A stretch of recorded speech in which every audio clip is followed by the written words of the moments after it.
Hello everyone. In this course we are going to learn how to use different loops, and we are going to basically put a loop inside a loop, which means a repeat block inside another one. So first we are going to start with this pattern. We need to look at the bigger picture. The bigger pattern that I have is when I look at the pattern as a whole. This looks like a square, which means a square has 4 sides, but the pattern itself is repeated 1, 2, and 3, which means my bigger loop is going to be 3. Now, of course, I put it on the side.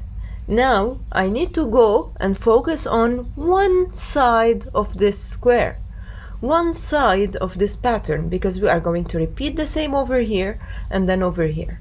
So when I focus on this one, I need to first, the B has to move one step forward. So that's the first pattern. After I attach the move forward over here, I need to think about how many times will the bee move and then get nectar. Actually, it's 2 flowers, so which means my second block is going to be repeat 2. First, the bee is going to move forward and then it's going to get nectar. So I will put move forward and then get nectar. She's going to repeat that 2 times. Run. Now, I'm not done solving it. I need to think about the way that the bees should be looking for the next move. So first the bee needs to turn. I can look at the arrows right here in order to tell which way should the bee turn.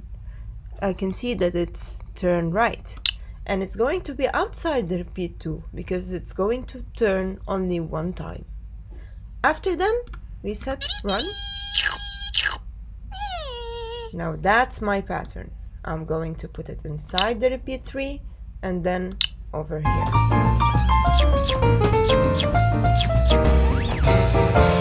In this level, the bee is going to repeat the same thing every time she moves.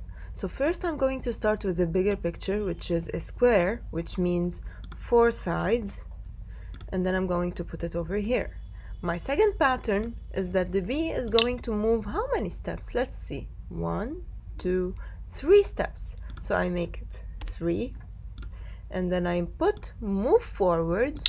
Every time the bee is going to move forward and then get nectar. Let's run it.